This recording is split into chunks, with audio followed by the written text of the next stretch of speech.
Welcome back mga kababayan sa Tagalog Crime Stories kung saan ibinabahagi ko ang aking obsession sa true crimes at isinasalaysay ko ito sa Tagalog. Kung gusto mo ang mga ganitong contents, make sure to subscribe at turn on all the notifications para lagi kang updated sa mga bago kong videos. Kung gusto mo naman na suportahan ang aking channel sa ibang paraan, you may do so by checking these options.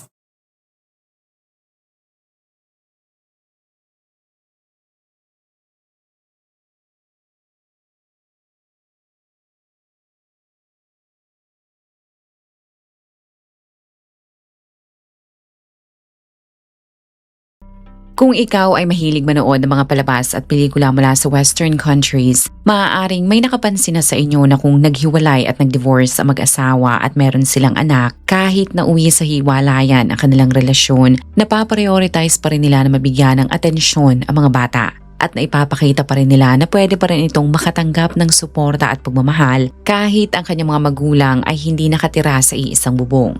Ang termino sa kanilang ginagawa ay co-parenting. Bagamat meron ding mga mag-asawa o minsang magkarelasyon na naghiwalay sa Pilipinas tulad sa ibang bansa, kahit may pailan-ilan na nagkakaroon ng healthy co-parenting, hindi naman pagkakaila na mas marami pa rin ang mga bata na hindi nakakaranas kung ano at paano ang magkaroon ng mga magulang na magbibigay sa kanila ng pagmamahal at pinansyal na tulong kahit ang mga ito ay hiwalay na. Ang drama at iba pang mga issue na kaakibat ng hiwalayan ay ayaw maranasan nina Jade at Maverick. Kaya nang sila ay magkakilala ay sinigurado ng mga itong sila ay magkakasundo sa lahat ng bagay. Base sa ulat, ang dalawa ay mga Filipino na nakatira sa Canada. Salamat sa kanilang mga magulang na ginawa ang lahat para magkaroon sila ng maayos na buhay doon. Ayon sa report, ang ama't ina ng mga ito ang unang nakarating at nagtyaga sa Canada hanggang kalaunan ay makuha na sila ng mga ito. At pagkalipas ng ilang dekada na kung ano-ano ang pinasok ng mga itong trabaho, hindi lamang isa kundi lahat ng mga anak ng mga ito ay nagawa nilang makuha patungong Canada. Bagamat malaki ang Canada at sila ay maituturing ng mga foreigners sa bansang yun, hindi sila nahirapan na maka-adjust dahil karamihan din ng kanilang mga kaanak ay nakatira na rin pala doon. Kung ang mga ito ay hindi abala sa kanilang mga trabaho, silang magkakamag-anak ay nagsasama-sama. Doon ay hindi nawawala ang kantahan, inuman, pagkain ng masasarap na Filipino food at kwentuhan. Hindi rin pinapalampas na kanilang pamilya ang dumalo sa iba't ibang events na ginagawa ng organizers sa Filipino community doon. Sa liit na kanilang mundo ay nag-cross ang kanilang landas. Ang simpleng pag-uusap ni Jade at Maverick ay nauwi sa ligawan. At masaya ang kanilang pamilya na gawin nilang opisyal ang kanilang relasyon. Kalaunan, ang kanilang pagsasama ay nagbunga ng hindi lamang isa pero 4 na mga anak. Ang mga bata kahit ibang-iba ang kanilakihan lugar kumpara sa naranasan nila sa Pilipinas, sina Jade ay nagkasundo na kahit ang mga ito ay lalaki sa Canada, sisiguraduhin nila na magiging pamilyar ang mga bata sa kultura ng mga Filipino. Kahit mahirap na magpalaki ng mga anak sa ibang bansa, napagaan naman ang kanilang mga anak ang kanilang buhay sapagkat naging hands-on at willing din ang mga itong mag-alaga sa mga bata kung sila ay hindi nagtatrabaho.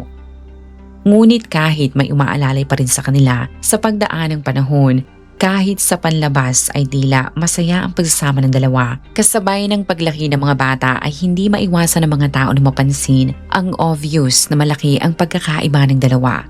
Naging madalas ang pag-aaway ng mga ito na noong una ay inisip ng mga tao sa kanilang paligid na normal lamang sa mag-asawa. Naiintindihan nila na mahirap pagsabay-sabayin ang magpalaki ng mga anak, magtrabaho at tuparin ang mga pangarap nito. Pero kalaunan ang pagiging toxic na kanilang relasyon ay lumala sa punto na ang 4 na nilang mga anak ay naaapektuhan na rin. Kaya nagdesisyon sina Jade na maghiwalay na lamang. Kahit mahirap na hindi nila nakikita at nakakasama sa iisang bubong ang kanilang ama't ina, marami naman sa mga kaanak ng Lavinia at Galve ay napansin na ang mga bata ay laging maaliwalas ang aura. Ang 4 ay masaya na nagpapatunay at napagtanto nilang hindi laging sagot ang pilitin ang 2 tao na magsama para lamang sa mga bata, lalo na kung toxic ang pagsasama ng mga ito.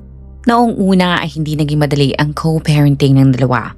Ngunit sa tulong ng mga mature na tao ay naisentabi ng mga ito ang kanilang pride, personal na galit sa isa't isa at ibuhos na lamang ang kanilang atensyon at buong enerhiya sa kanilang mga anak. Kung may mga pagkakataon talaga na masyadong matindi ang galit nila sa isa't isa, ang isa sa kanila ay makikiusap sa kanilang mga kapamilya na mamamagitan upang hindi maramdaman ng apat na mga bata ang tensyon na namamagitan sa kanila. Sa pagdaan ng panahon kasabay ng paglaki ng mga bata, ang sama ng loob at issue nila sa isa't isa ay tuluyan na lang na isang tabi. Kaya naman ang mga bata ay lumaking maayos. Ang panganay na anak na si Ramon na isinilang noong 2010 ay inilarawan na mabait, maalaga, palangiti at sa lahat na maganda nitong pag-uugali. Mas kilala si Ramon na isang protective brother na gagawin ang lahat ng kanyang makakaya upang maprotektahan ang kanyang mga kapatid. Dahil sa ito ay teenager na bukod sa minsang pag-aalaga, si Ramon ay mahilig na rin na tumulong sa kanyang ama sa mga bagay na dapat ayusin sa kanilang bahay. Kung ito ay hindi nag-aaral, nag-aalaga, makikita itong naglalaro ng basketball o volleyball at tulad ng ibang teenager ngayon, si Ramon ay nai-enjoy rin ang paglalaro ng video games. Ang pangalawa nitong kapatid na si Jace na isinilang noong 2012 ay kilala naman na laging tinutulungan ang kanyang ina sa loob at labas ng bahay. Tulad ng kanyang kuya ay mahilig din ito sa basketball. Ang 7th grade ay matalino. Sa totoo nga ay parte ito ng student council at aktibo ito sa pagdalo sa iba't ibang mga aktibidades sa kanilang eskwelahan. At ang buhay nila ay hindi makukumpleto kung hindi nila kasama ang kanilang bunsong kapatid na si Maya. Ang nag-iisa nalang prinsesa ay inilarawan ng mabait at kwela. Kung kaarawan nito ay lagi siyang nakakatanggap ng purse dahil gusto talaga nitong makakolekta ng bags. Lagi din itong nakakakuha ng atensyon kung may pagtitipon dahil si Maya ang nagiging entertainer sa party sa hiling nitong magsayaw at kumanta. Ang buhay ng apat ay ang patunay na hindi laging toxic at negatibo ang magiging epekto sa mga bata kung maghiwalay ang kanilang mga magulang, lalo na kung ang co-parenting ay ginagawa ng dalawang tao na hindi makasarili at mas pinipili ang kapakanan ng kanilang mga anak. Sa tindi ng dedikasyon ng kanilang ina't ama, ang mga bata ay nagkaroon ng healthy lifestyle na nakafocus kung paano sila ng mga ito masusuportahan sa eskwelahan. Si Ramon ay naiulat na mayroong magandang relasyon sa kanyang ama. Ang dalawa ay madalas na nagwo-workout, nagli-lift ng weights dahil gusto nitong magkaroon ng malusog na pangangatawan tulad ng kanyang ama. Dahil sa lumalaki na ang mga ito at nagkakaroon ng kani-kanilang gusto sa buhay, sina Jade at Maverick ay laging magkausap patungkol sa schedule ng mga ito. Ang pagiging mahilig na magkakapatid sa sports at school activities ang rason kung bakit lagi silang busy. Pero kahit hectic ang schedule niya sa kanyang mga anak at trabaho, si Jade ay binuksang muli ang kanyang puso. Ang mga kapamilya nito ay hindi naman tinutulan ang pakikipagrelasyon niya dahil alam nila na kahit anong mangyari, ang priority ni Jade ay ang kanyang mga anak. Sa ulat ay nakalagay na bago ipinakilala ng Pinay sa kanyang kapamilya, lalo na sa apat niya mga anak, sinigurado nito na maayos na tao ang kanyang nobyo. Sa mga reports ay nabasa ko na si Akesh Paladugu na kanyang boyfriend ay nagtatrabaho bilang supervisor sa Toronto Transit Commission. Pero kahit meron ng bagong lalaki sa buhay ng dati niyang kinakasama, ay hindi yun nakaapekto sa posisyon ni Maverick bilang ama. At para hindi masira ang kanilang maayos na co-parenting, mahigpit na sinabi ni Jade ang kanilang boundaries na iginalang naman ni Akesh. Sa loob ng ilang taon, si Akesh ay unti-unting naging bahagi ng buhay ng mga anak ni Jade. Kung oras na nito para alagaan ang mga bata, ay madalas niyang dinadala ang mga ito sa park, camping at iba pang mga outdoor activities. At sa lahat ng mga yan ay lagi niyang kasama ang kanyang boyfriend. Kaya si Akesh ay nakuha na rin ang loob hindi lamang ng mga bata, pero pati na rin ang tiwala ni Maverick. Kaya nang sabihin ni Jade sa kanyang ex na gusto niyang dalhin ang kanilang apat na mga anak sa bahay ng kanyang kapatid kasama si Akesh para doon sila mag-celebrate ng Victoria Day, ay agad pumayag si Maverick. Para sa mga hindi pamilyar, ang petsa na yan ay isang public holiday kung kailan inaalala ng Canadians ang araw kung kailan ipinanganak si Queen Victoria. Ang mga tao dyan ay karaniwang ibinabandera ang Royal Union Flag katabi ng national flag sa mga federal buildings at base ng mga militar. Ang ilan ay dumadalo sa ibang mga parada Meron din mga fireworks shows at ang ilan ay dumadayo pa sa mga campgrounds. Dahil sa long weekends, naisip ni Jade na magandang oportunidad yun para makasama ang ilan niyang mga kaanak. Kaya noong gabi ng Sabado, May 17, 2025, dala ang ilang mga gamit, ang magkakapatid ay sumakay sa Chrysler Pacifica minivan. Mula Toronto, ang mga ito ay bumiyahe patungo sa Milton, Ontario sa bahay ng kapatid ni Jade na halos 1 oras din. Doon ay masaya silang sinalubong ng pamilya nito at ang magkakapatid ay dumiretso ng tumulog sapagkat kinabukasan ang mga ito ay magkakaroon ng mahabang araw. Nang mag-umaga na, ang bahay ay naging maingay dahil bukod sa kanila ay nagdatingan rin ang ilan nilang mga kaanak. At tulad ng nangyayari kapag nagsama-sama ang mga Filipino sa isang okasyon, ang mga ito ay nagkantahan, inuman, nagsayawan at pinagsalu-saluhan ang mga pagkain na nasa kanilang hapagkainan. At hindi matatawag na perpekto ang selebrasyon nila ng Victoria's Day kung hindi sila manonood ng firework display. Pagkatapos ng ilang oras, nang kontento na ang mga anak ni Jade, silang mag-iina ay masayang nagpaalam sa kanilang mga kaanak sa pag-asa na ilang buwan lamang ang kanilang iintayin at mauulit na naman ang kanilang masayang reunion.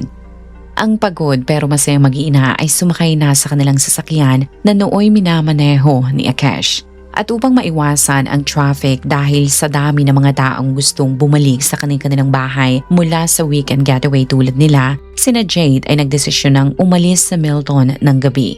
At tulad nga ng inaasahan ay walang gaanong traffic sa kanilang dinadaanang mga highway. Pero madaling araw noong Lunes, sa halip na text mula kay Jade na nagsasabi na ang mga ito ay nakauwi na sa bahay, ang kapatid nito at si Maverick ay nagulat nang makatanggap ng tawag mula sa staff sa Sunnybrook at Sick Kids Hospital.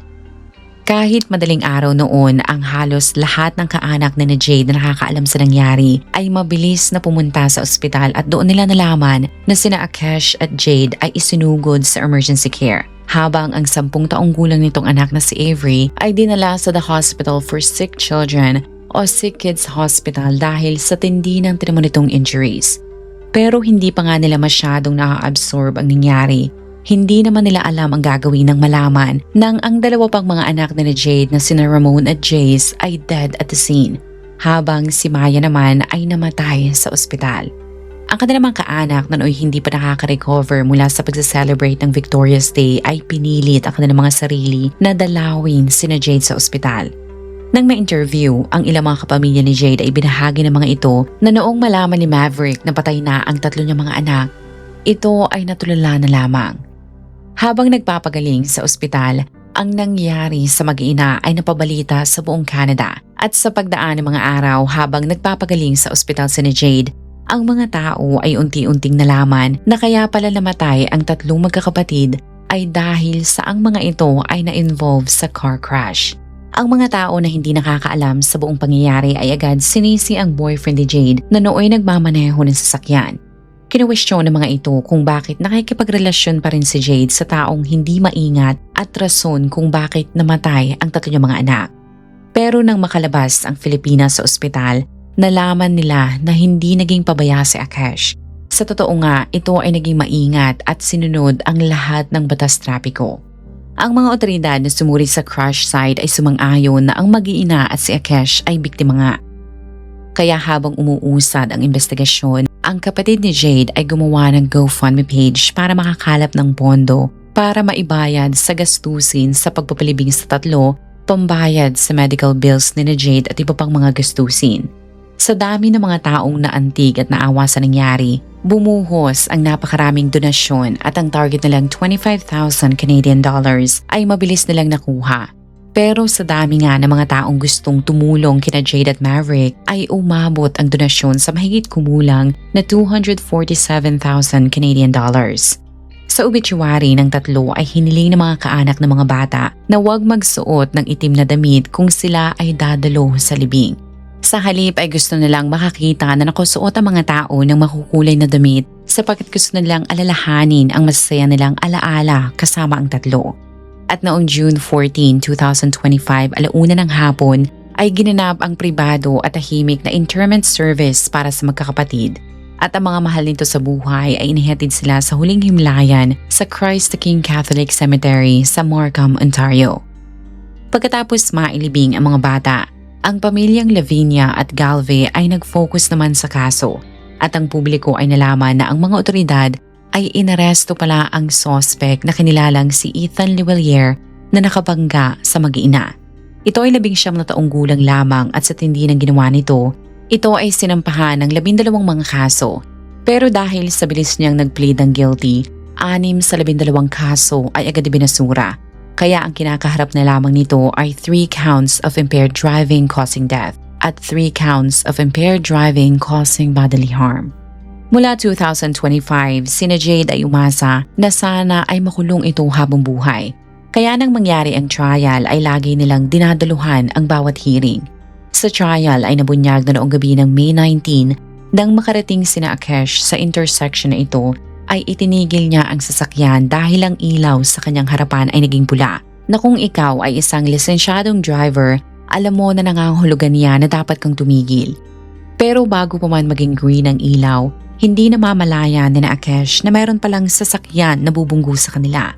Nagawa kong makita ang dashcam kung kailan nabangga ang sasakyan ni Jade at klaro na sobrang bilis magpatakbo ng suspect. Sa tindi ng impact, sina Jace at Ramon ay agad namatay. Nabunyag rin na noong mabangga ang kanilang sasakyan, ang natatandaan ni Jade ay meron siyang narinig na malakas na lagabog. Tapos ang sunod na eksena niyang naalala ay hawak-hawak na niya ang naghihingalong si Maya.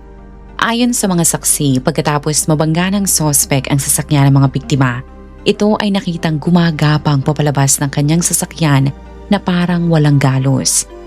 Sa korte ay napatunayan na gamit ang breath analyzer, si Ethan ay langung-lango sa alak dahil noong Victoria Day ay wala itong ginawa kundi mag-inom.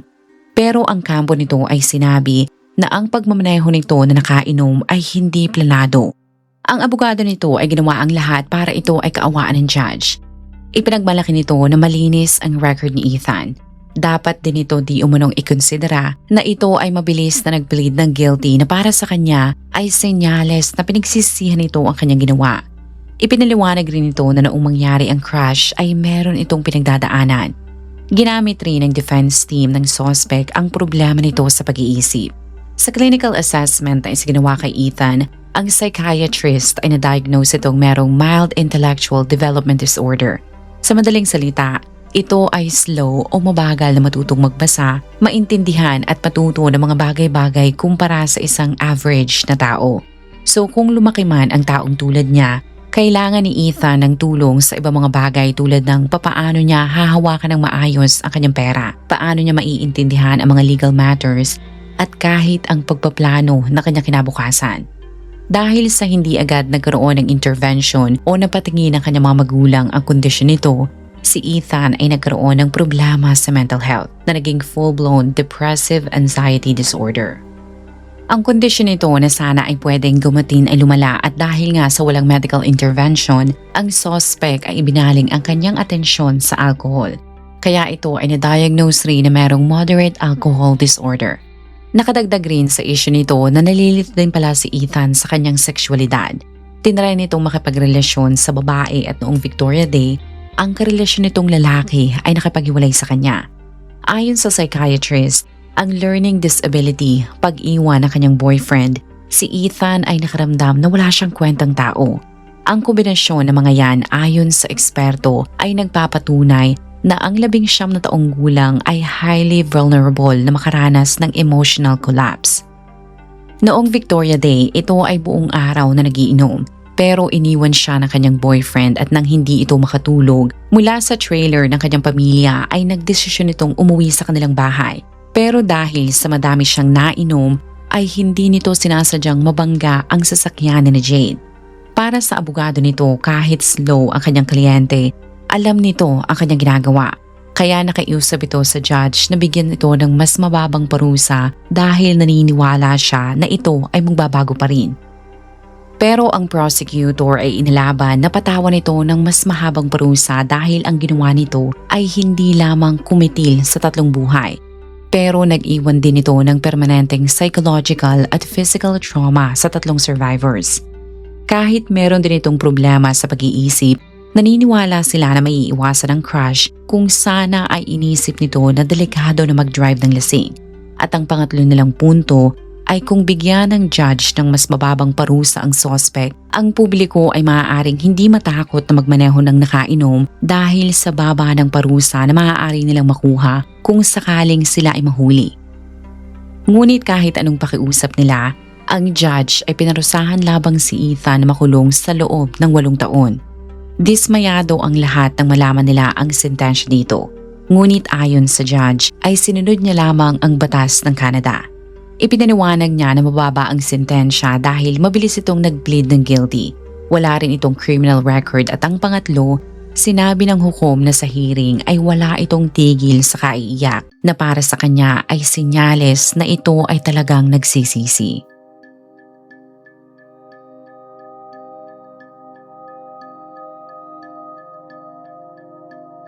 Sa mga interview ay ibinahagi ni Jade na hinding-hindi niya mapapatawad ang suspect dahil para sa kanya ay masakit isipin na si Ethan ay mabibigyan pa ng second chance. Pero ang kanyang mga anak ay habang buhay na lamang nilang aalalahanin gamit ang mga litrato. Nanawagan din ito sa Canadian lawmakers na sana ay baguhin na ang batas para matakot naman ang mga taong lasing na magmaneho upang wala ng ibang pamilya na makaranas ng pinagdadaanan nila.